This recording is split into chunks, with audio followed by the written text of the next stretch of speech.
Place your right hand on my waist. What?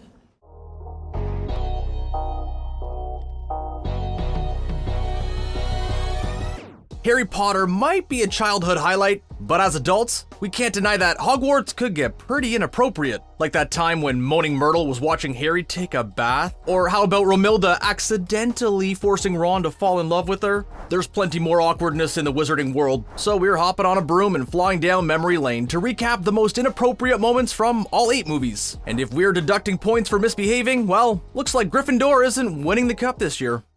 Take my hand. Movie Ginny and Harry could never quite compare to the couple's amazing chemistry in the books, but they did try to find random moments to be together, and some of them were weird, awkward, and downright suggestive. In Half-Blood Prince, Ginny runs into Harry on the stairs and bends down to tie his shoe. Was that supposed to be romantic? It's just as bad as the moment in Deathly Hallows Part 1, where Harry zips Ginny's dress for her after staring at her back for a little too long, and then gets interrupted by George. Morning. We get that they wanted to sneak away for some alone time, but maybe the actors should have cast a little incendio spell to really get the sparks flying. That happens to my sister. Speaking of Harry and Ginny, why did Ron always have to get into the middle of things and make it super awkward? Okay, maybe Harry wasn't respecting the bro code by dating Ron's sister, but what's done is done. In this scene in Half-Blood Prince, Ginny tries to share a mince pie with Harry after asking him if he trusts her for some reason. Was she thinking of suddenly poisoning him and feeling guilty? But awkward Ginny aside, Ron comes in and quite obviously sits between the couple, making the whole situation even more uncomfortable. Pie? Not for me, no. Come on, Ron. We know what you're trying to stop them from doing, but let them live a little. If she looked over here and saw you snogging me, would you expect her to get up and leave? Thankfully, Ron has had his own romantic relationships to keep him distracted from messing with Harry and Ginny's. And of course, Hermione is our favorite. We don't get to see them for long in Deathly Hallows Part 2, but we're pretty sure we know what they got up to when they went to destroy the Horcrux in the Chamber of Secrets. After succeeding and being soaked in water, the magical couple decides to have a little makeout break as a reward for a job well done. But by the time they get back to Harry, they're more flustered than they should be after just a kiss. What else did they get up to down there? Just how many secrets is that chamber hiding? I think I love her. The idea of using a love potion is so messed up. It's even more messed up that the students get to see it being made in potions class, and much worse that they can simply buy a bottle in Hogsmeade. The girls seemed super into the idea of casting a love spell on an unsuspecting wizard, but Romilda Vane was the one who actually went for it. She gives Harry chocolates laced with love potion, but Ron ends up eating them instead and falling immediately and irrationally in love with her. I'm in love with her. All right, fine, you're in love with her. Have you ever actually met her? Love potions are banned at Hogwarts, but how are they even still legal in the wizarding world? Forcing someone to fall in love with you and go as crazy as Ron did should be right up there with the unforgivable curses. Good luck today, Ron. I know you'll be brilliant. Ron didn't need Felix Felicis to get lucky in the Half-Blood Prince. When he wasn't eating bespelled chocolates, he was busy obsessing over Lavender Brown. We're just going to go ahead and say that their entire relationship is disturbing. Even Ron admits at one point that they made out so much his lips were chapped. We didn't really need to know that, Ron. My lips are getting chapped, look. We'd also rather forget the couple's weird pet names for each other, like One-One, and how they were always all over each other. But thankfully, all it took was Ron saying Hermione's name in the infirmary for Lavender to run off and for us to realize he was probably thinking of snogging her every time he kissed Lavender. Well, if I were you-know-who, I'd want you to feel cut off from everyone else.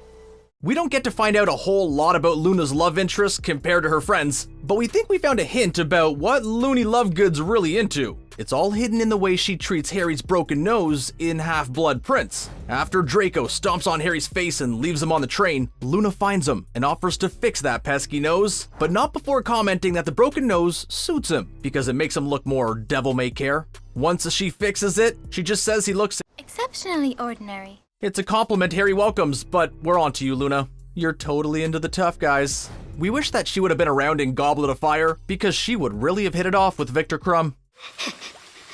Come to throw something else at me.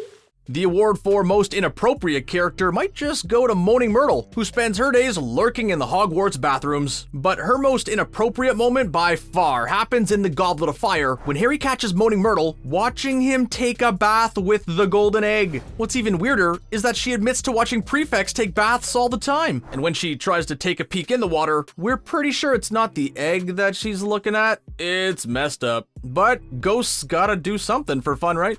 They won't know which Harry Potter is the real one. Waking up naked in school is a reoccurring nightmare for most people, but poor Harry kinda had to live through it in real life when his friends and teachers polyjuiced themselves to look like him in Deathly Hallows Part 1. We know how important it was to get Harry to safety, but it's awkward just thinking about him standing around while his friends undress themselves while looking just like him. They can basically see and, feel everything. We have a feeling that everyone might just have avoided eye contact for a couple of days after this one. Hermione, come out, we've got loads to tell you. Go away!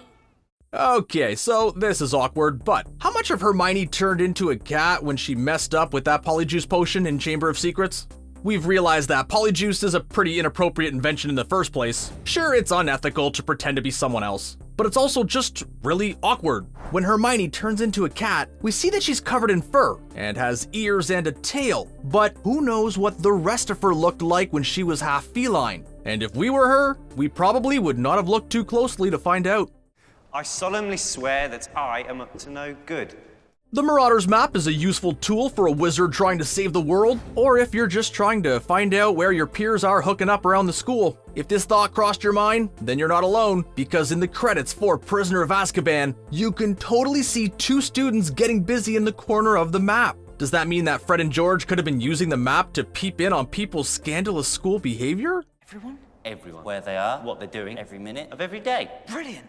Speaking of the Marauders map, Fred and George must have noticed that Peter Pettigrew, aka Scabbers the Rat, was always in Ron's dormitory. Actually, he was always in Ron's bed. It's nice of the twins to let their brother do whatever he wants, but they should have at least done a little research when they didn't recognize the name Pettigrew as a fellow Gryffindor. Their brother could have been sleeping with the enemy, and he was, just not in the way they probably thought. Harry, I'm sorry, but someone's already asked me. Ginny and Harry are endgame, but Harry did have a short fling with Cho Chang that was in very poor taste. He made out with her in the room of requirement when she was literally still crying about losing Cedric's. Cedric did know this stuff.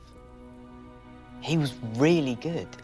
Honestly, maybe you should have cast Lumos because you've gotta be blind and wandering in the dark not to notice that Cho wasn't over Cedric yet. He could have at least waited until the end of the school year. I'm sure Harry's kissing was more than satisfactory. Harry's worst kiss wasn't with Cho though, it was definitely with Hermione. That whole makeout scene in Deathly Hallows might have been a trick, but it was still really awkward to see these two best friends wrapped up passionately in each other's arms. We know the whole image was meant to upset Ron, but did they both really have to be naked? If we were disturbed by the vision, just imagine how Ron must have felt. Well, half-brother, really. He's completely harmless, just like I said. Little high-spirited is all. Hagrid's half giant, which seems pretty straightforward.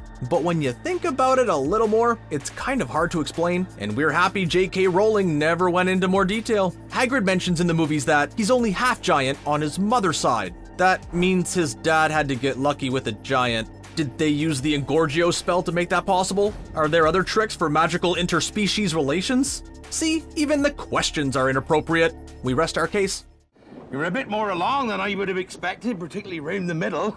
We all clapped when Hagrid finally gave Dudley what he deserved and cursed him with a little pig's tail in the very first Harry Potter movie. But we can't help but wonder, what did Dudley do with the tail? It must have made for a pretty awkward doctor's visit. It must have been even more awkward to live with the tail for a few days. Between Dudley's tail and Aunt Marge being blown up like a balloon, the Dursleys' family doctor must think the entire family are medical marvels. Nice big smile, Harry. Together you and I rate the front page. Gilderoy Lockhart is probably one of the cruelest Harry Potter characters ever, even though he acts like a stuck-up Prince Charming. When he was in the chamber with Ron and Harry, he just casually came up with the idea of messing with their minds so that he could come out of the whole situation as a hero. That's completely messed up, and one of the worst things a Hogwarts professor has ever tried to do. We don't really feel bad that he lost his memory in the process. Unless you wish to poison him, and I assure you I would have the greatest sympathy if you did. Speaking of terrible professors, we gotta admit that Snape falls into that category. We quote always all the time. After all this time. Always. And it still brings tears to our eyes, but Snape was definitely not the best teacher. He might have fallen in love with Lily, but then terrorized her son a lot more than was necessary to keep him safe. Plus, he spent his whole life obsessed over a girl who he didn't even really know that well. Snape's devotion to Lily might be what redeemed him in the end, but it also makes it obvious that Snape never really devoted his life to anything but Lily's memory. And that level of obsession is a lot more inappropriate than it is romantic. Serious. Come on! Getting your soul sucked out sounds like a terrible way to go, which is probably why it's the perfect punishment for a Dementor to dole out. But the whole concept of a fatal kiss is a really creepy concept. Imagine the moment before your soul is taken away, you have to make out with a scary cloaked creature with a really gross mouth? You'd think that they'd have a less intrusive way of punishing their worst criminal. Ooh, may we suggest some sort of potion? I know what that is. That's an invisibility cloak. Another inappropriate wizarding invention is the invisibility cloak. It's a great gift, but it also encourages mischief. Who says that Moaning Myrtle's the only one peeping on prefects? With an invisibility cloak, anyone can spy on anyone. But who knows how he could use that cloak when no one's paying attention? Turn to page 394. Why Hogwarts doesn't have a reproductive health class. We don't ever see the students taking math classes or any of that normal stuff, but whether you're a wizard or a muggle, you still have hormones you gotta deal with. It's obvious that the students at Hogwarts are keeping busy in their spare time, so they should probably have some sort of class to teach them about staying safe. Which inappropriate moment was the funniest? Are there any others that you spotted and wanted to share? Let us know in the comments section down below. Don't forget to like this video if you had fun, and subscribe to The Things for more magical content. Thanks for watching, we'll see you next time.